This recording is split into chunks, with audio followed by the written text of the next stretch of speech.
Hey, hey, hey. Happy Sunday, everybody. Come on in the space. Come on in. It's Super Bowl Sunday. Woohoo. I'm excited. I'm excited as well. Yeah. All right, come on in the space. If you are watching on Facebook or LinkedIn, please give StreamYard permission to show your name so we can see who we're talking with. I am so excited to be joined today for this special edition of Set It Up Sunday. Joined by my fellow retired Colonel, U.S. Air Force Colonel Mike Black. Hey, Mike. Hello, Renita. Glad to be here. Glad to join you on this Set It Up Sunday. Excited about this. Yes, so excited. I can't wait for this game. I don't know. I can't remember the last time I've been this excited about a football game. I'm an Alabama follower, right? I'm a super fan, but this is just like on a whole different level. And so I'm super excited. But Mike and I thought we would sit down and talk about, because we've been wanting to do something together for a while, but we thought we would use this opportunity to talk about leadership from the perspective of one of our favorite NFL players, our favorite NFL quarterback. I know mine, Mike. I don't want to speak for you, but it's my favorite NFL quarterback, and that is Jalen Hurts, right? So if you've been following me at all, you've probably seen me talk about, write about, I've blogged about Jalen for a few years now. And I think he's a phenomenal young leader. And Mike and I were talking prior to this. It's his youth that makes him, so phenomenal. The fact that he is 24 years old, not even that frontal lobe is not even fully developed, but he has been showing out as a leader since he was a freshman starter at the University of Alabama, barely 18 when he was given the starting position so many years ago by the GOAT, Coach Nick The Saban. GOAT.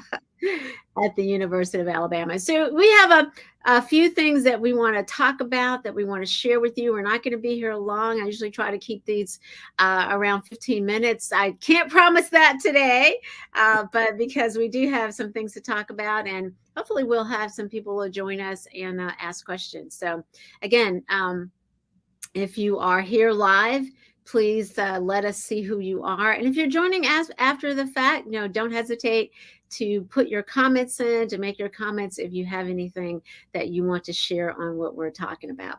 So, Mark, you ready to get this party started? Hey, I'm ready. I am ready, born ready, excited about this. And I'm a homeboy from Alabama as well, born in Tuskegee. Absolutely. So I've been following Alabama football and Jalen Hurts for a little while as well. Yes, absolutely. Absolutely. Well, I always say that before you can lead anybody else, you got to lead yourself.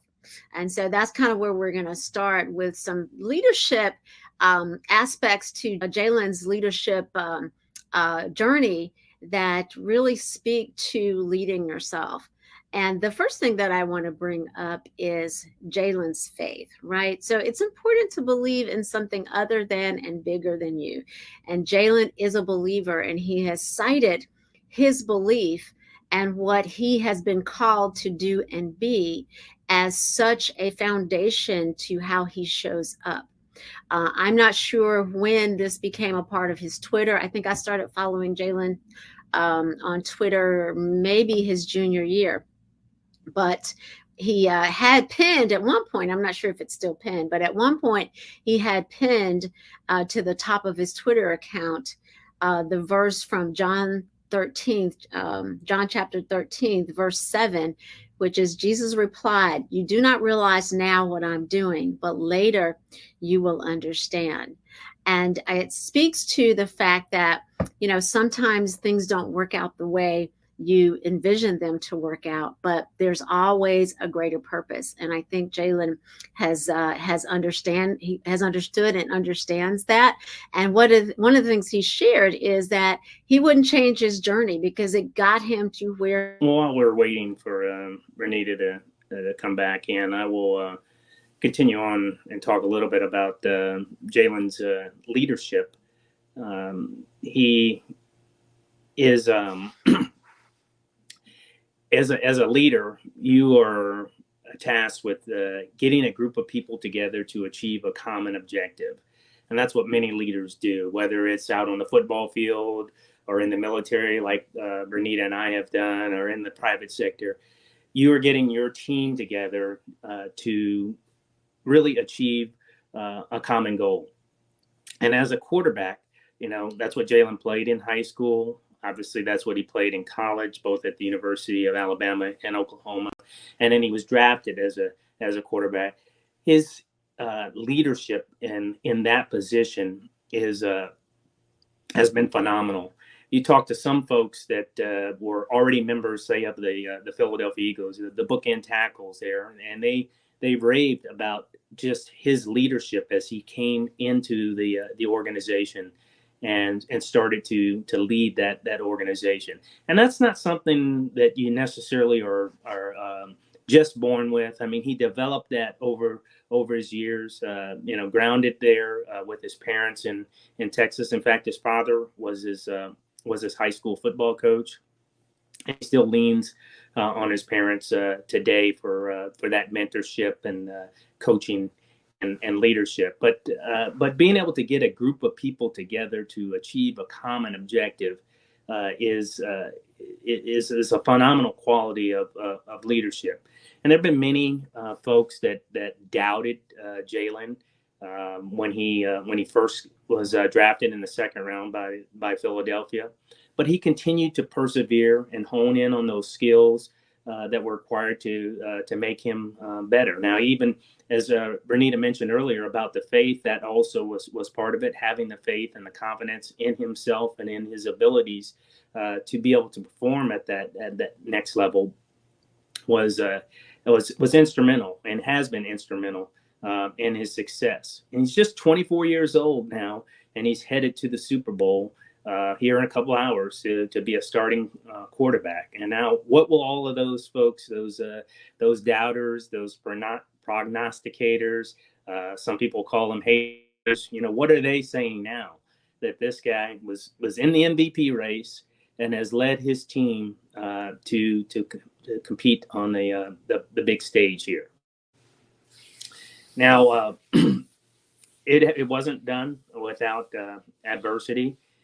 We go back and look at his time at Alabama, kind of an up and down cycle. Up and starting as a freshman, first in a long time at the University of Alabama, and leading his team. I believe he was like 26-2 as a starter there at in college. But even when he came to Oklahoma, the University of Oklahoma, for that 1 year, he was designated as a captain of the football team, just walking onto that team and that leadership, and those folks surrounded him, and and he was just an amazing performance. I'm going to try to get Bernita back in here now, so stand by for just 1 second. There she is. Okay, that's never happened to me before. Hey, no, welcome back. I talked a little bit about, actually a lot about the leadership aspect of leading a team and getting a group of people together to achieve a common objective, and how he did that, back in high school with his dad as his coach, Okay. and then at Alabama. Went over a little bit of the ups and downs at Alabama, and then how he has applied that at the NFL level. At the highest level. Yes, at the highest level. I was going to get into a little bit of the emotional intelligence when you came back. So I'm happy to hear your thoughts on emotional intelligence, and I will amplify as appropriate. Awesome. I believe that one of the things that allows Jalen to be so effective as a leader is his emotional maturity. I've never seen anybody so young, so mature. And of course, emotional intelligence, it's all about having that awareness, first of all, and then being able to manage your emotions. So being aware of what your emotions are. And your emotions are valid. I mean, there's nothing wrong necessarily with your emotions. They're telling you how you're experiencing the world. That's all they're doing. But of course, it's important to be able to manage those emotions. And you never see Jalen get too far up or too far down.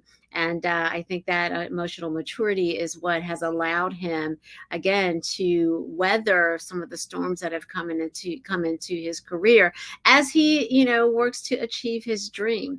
And it's one of the things I think that endears him to those teammates that are around him, is that he continues to show up and be all that he is supposed to be. I like to share that Jalen was voted most inspirational in his junior year, right? So not when he was actually the team quarterback, the quarterback one for Alabama, but his junior year when he took a backup role. And I think it speaks to his emotional intelligence and his emotional maturity that he was able to continue to be who he was called to be, or who he's called to be, and show up and with very much an intent to achieve what he wanted to achieve. I think that definitely speaks to his emotional intelligence.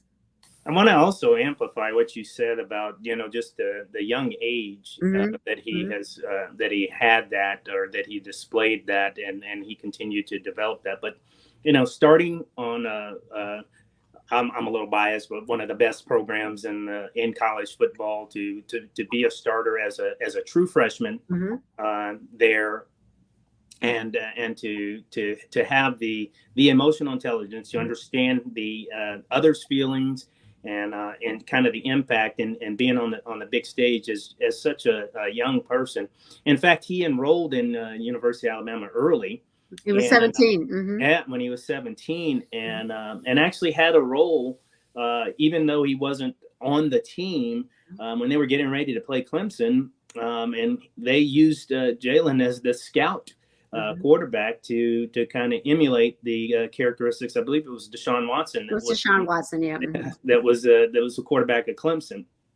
But if you roll the clock back to 17, 18 years old, and just look at that maturity, and then fast forward to today, his third year in the NFL, and is going to be a starting quarterback in the Super Bowl. And I'd be remiss if I didn't just highlight too that we, even though this is about Jalen Hurts, we have two African American quarterbacks that are starting in the Super Bowl, which is the first ever. We've had African American quarterbacks in the Super Bowl, and a few that have won it, but we've never had two that have started. So I'll give a little shout out to Patrick Mahomes, even though we are talking about Jalen today. But that maturity and that emotional intelligence, that's a quality of a leader that it's intangible.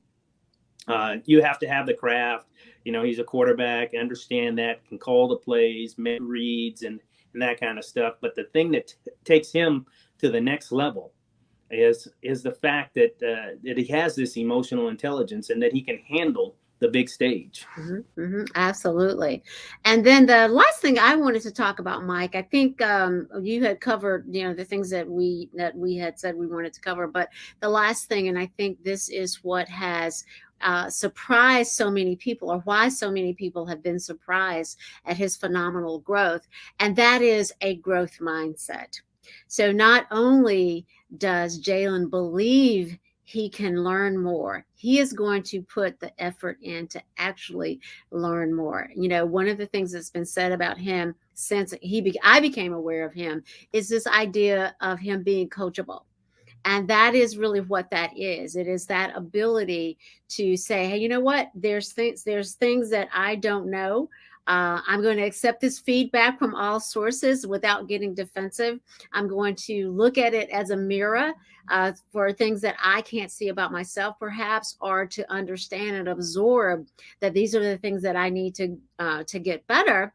And he believes that he can. So that the belief is so much a part of that. You have to believe that you can actually get better. That is the growth mindset. And then you have to actually go put in the effort. And of course, his work ethic is legendary. Since he has been at Alabama, I think you talked about the whole weightlifting. That was a part of the regimen that was incorporated, or that was introduced by his dad. So he was doing that as a high school student. And then, of course, famously lifted 600 pounds, I think, when he was in college, right? And so I always say Jalen is sturdy, right? You're not going to knock him down. And of course, and for somebody, who can do that, he's also fast. And I think that has, again, added to his ability to run this defense. But the growth mindset, I mean, it's just so important to have that ability, or to have that belief that you actually can get better.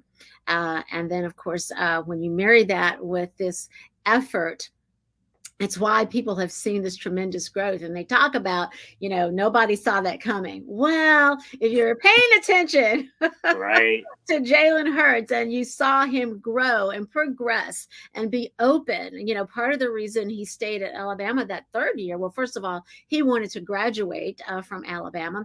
But a secondary reason was, at the time, I think they had a legendary quarterback coach there that he wanted to work with. So he wanted to continue to work and to work on his craft without the pressure, perhaps, of being, the number one person, right? This opportunity to work on your craft without perhaps that pressure. Now, Jalen's not afraid of the pressure. I'm not saying that, that was even maybe not even a consideration, but certainly, you can work on your craft and you can practice things perhaps a little bit more at a different pace if you're not expected to go perhaps execute. But when he was asked to execute, famously at the SEC championship on my birthday, all right now, he not only showed up, he showed out. And of course, that it remains one of my favorite games.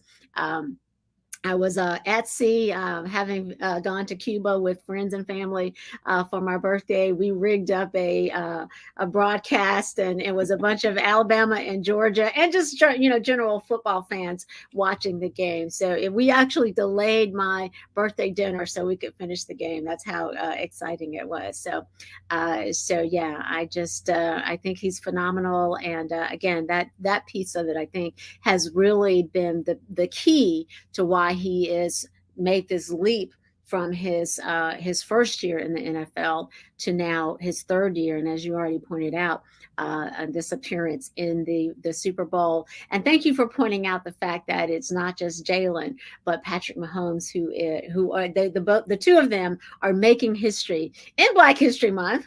Amen. Yeah, and I wanted to really just I wanted to say one more thing, maybe two things here. One, on the we are very familiar with our time in the Air Force about something called continuous process improvement. Mm-hmm. In the quality arena, where you're always looking to do better. So we both can relate to that. But to say that, really, I want to put some emphasis on Jalen and his desire to get better. He is not satisfied with the status quo. I remember there was one time at the University of Alabama where I think it was maybe after one of the playoff games, he had come back and he was going to talk with Nick Saban, and they were going to go over the tape of the game. But Jalen had already watched the tape and had already taken notes of what he needed to work on. And I don't know for sure if that surprised Nick or not, but the fact that he had already done that and that he was already looking for ways to improve and make his craft better. And those prognosticators that we talked about at the very beginning, those ones that said that he wouldn't make it or he would never be an NFL quarterback, he has proven many of those folks wrong by his leadership and by his work ethic and by him practicing and honing in on his craft. And when you do those kind of things, your team, your leadership, they're willing to surround you with excellence to do that. And so, as a leader, he certainly hasn't done it by himself, but the team has given him the weapons, as we say sometimes in sports, and he's used those weapons and that craft to take his team to the next level. And again, I foot stomp, at 24 years old. Yeah. I mean, that is what to me is amazing. Yeah. Also, leaders are humble, and I think we've talked about this or talked around this, but Jalen is somebody who is a humble, leader, humility, and that is a quality of leadership that really you can't teach. I think it's something that you're born with, or maybe you inherit it from being around people that are humble, like his parents. But that also is another characteristic of Jalen, and a characteristic of a great leader. And when you put all of those things together, because he obviously has the talent. I mean, the physical talent. We talked about his strength. We talked about his work ethic, and that work ethic is on display in the gym, in the weight room. You put all of that stuff together, you have a phenomenal young man who's ready and poised to take his team to the next level. He's done it at the high school level. He's done it in 2 major college programs, and now he's at the NFL, just at 24 years old on the big stage today in Arizona. So I know I wish him well. I know my homegirl from Alabama, Renita Alexander, the leadership locksmith, is pulling for Jalen too. Absolutely. That confident yet humble leader. It's one of my favorite leadership combinations. So yes. And I think, thank you for Mike for again, emphasizing the Jalen's youth, because you don't have to be old and elderly to be a great leader. You can, adapt some of Jalen's characteristics around, just the faith, the belief in something other than bigger than you, having that growth mindset, honing your EQ skills, creating the relationships that you need to have so that the people that are around you buy in, showing that confidence and being that person who is not telling you about leadership, but showing you how to lead. There was a video that I saw on social media about folks walking into, I think it was the last practice they had in Philadelphia. And when Jalen came in, he came in running, and everybody started running, right? And so he's not telling you how to lead, he's showing you how to lead. And then, of course, staying focused on, what the main thing is. He always says, keep the main thing the main thing. And of course, the focus is on the team results. And I know he finished a distant second in the regular season MVP voting, but I don't think that was ever his goal anyway. I think the goal is to be where he is right now and to win this Super Bowl. And yes, Mike, I will be rooting for Jalen Hurts and the Philadelphia Eagles. Thank you so much for joining me. I enjoyed it. It's a great topic. I love your program, Set It Up Sunday. I think yes, we'll have to do this again. You'll have to join me again, or we'll just go do something in person. I will definitely join you again. I mean, we had talked about this for a little while about trying to do something together, and bam, this topic came up where we're both big fans. And we talk about this fairly regular anyway. Yes. So this was nice to get together here on Super Bowl Sunday and just talk about the leadership playbook of Jalen Hurts. A playbook you can emulate. Amen. Okay. We're going to end this. So enjoy the rest of your Super Bowl Sunday. I hope that the team that you're rooting for wins, and I hope that's the Philadelphia Eagles. All right. Have a good evening. Thanks again, Renita. Take care, Mike.